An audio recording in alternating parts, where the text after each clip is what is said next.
আল্লাহ হাবিব সাল্লাল্লাহু আলাইহি ওয়াসাল্লাম ষষ্ঠ আকাশে গেলেন। যার রক্ষী ফেরেশতারা বলল, কে? আমি জিবরীল। সাথে কে? মুহাম্মদ। তিনি কি বার্তা নিয়ে এসেছেন? হ্যাঁ, তিনি আল্লাহর পয়গামদারী। রাসূলুল্লাহর নাম শুনে ষষ্ঠ আকাশের দরজা খুলে দেওয়া হলো।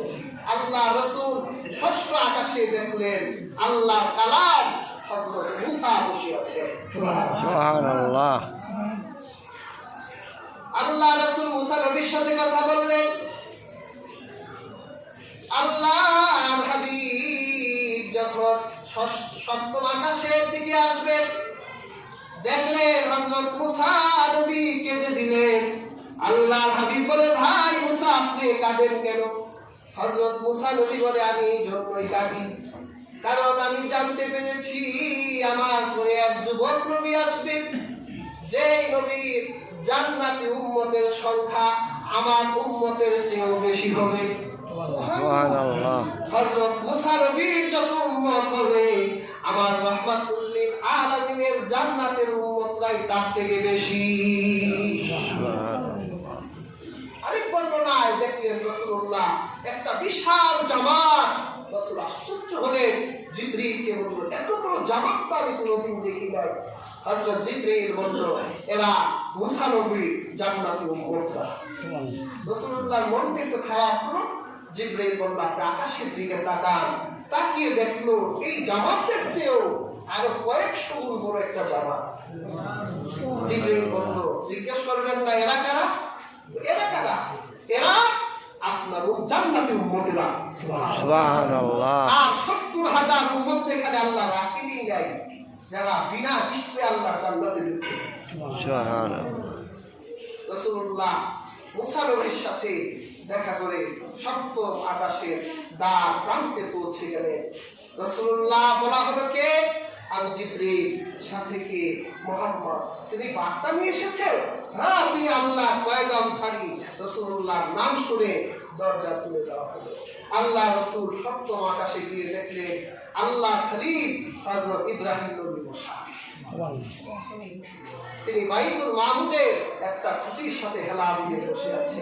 রাসূল পাক সাল্লাল্লাহু আলাইহি ওয়াসাল্লামকে বলল, হে আমার দুইজাত টুকরা সন্তান মুহাম্মদ, তুমি তো মেরাজ করে দুনিয়ায় যাবে, তো তোমার উম্মতের কাছে আমার এই মেসেজটা দিবা, জান্নাতের মাটি বড়ই পাক, মেশকের মাটি। তোমার উম্মতদেরকে গিয়ে বলবে তারা যেন জান্নাতের পাক মাটিতে বেহেশতের গাছ লাগায়। সুবহানাল্লাহ। আল্লাহর হাবিব বলল, বেহেশতের গাছ কি? এক বর্ণনায় এসেছে হযরত ইব্রাহিম বললেন, তোমার উম্মতদেরকে বলবা তারা যেন বেশি বেশি বলে সুবহানাল্লাহ, আলহামদুলিল্লাহ, লা ইলাহা ইল্লাল্লাহ, আল্লাহু আকবার। সুবহানাল্লাহ। তারা যেন বেশি বেশি বলে সুবহানাল্লাহ। তাহলে তোমার উম্মতের জান্নাতে প্লট আছে, ওখানে পুরা মরুভূমির মতো জমিন, ওখানে ওরা গাছ লাগাবে, সুবহানাল্লাহ গাছ লাগাবে। ওই একবার সুবহানাল্লাহ বলবে, তাদের জান্নাতি প্লটে সুবহানাল্লাহর একটা গাছ হয়ে যাবে।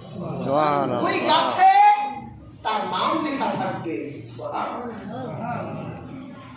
আবার যখন তারা বলবে আলহামদুলিল্লাহ, জান্নাতে একটা গাছ জন্ম নিবে আলহামদুলিল্লাহ, আর ওই গাছের ভিতরে তার নাম লেখা থাকবে।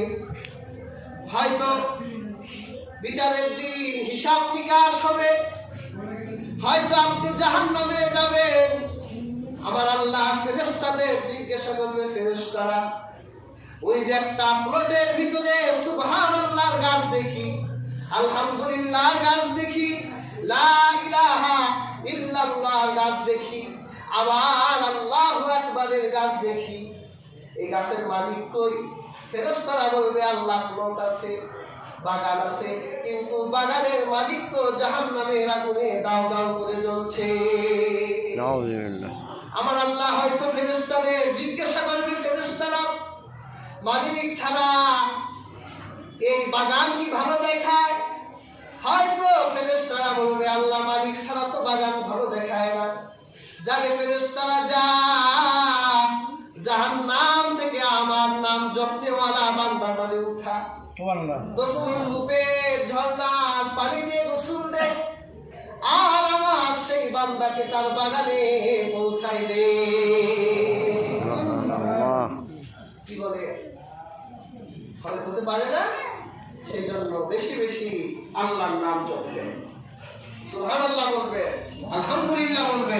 রাসূলুল্লাহ বলেছেন নামাজের পর 5 ওয়াক্ত নামাজের পরে যে ব্যক্তি 33 বার সুবহানাল্লাহ, 33 বার আলহামদুলিল্লাহ আর 34 বার আল্লাহু আকবার বলে তার গুনাহ যদি সমুদ্রের ফেনা পরিমাণ হয়, আমার আল্লাহ মাফ করে দিবেন। সুবহানাল্লাহ। রাসূলুল্লাহ হাদিসে বলেছেন জাদ্দিদু ঈমানাকুম, তোমাদের ঈমান তাজা করো।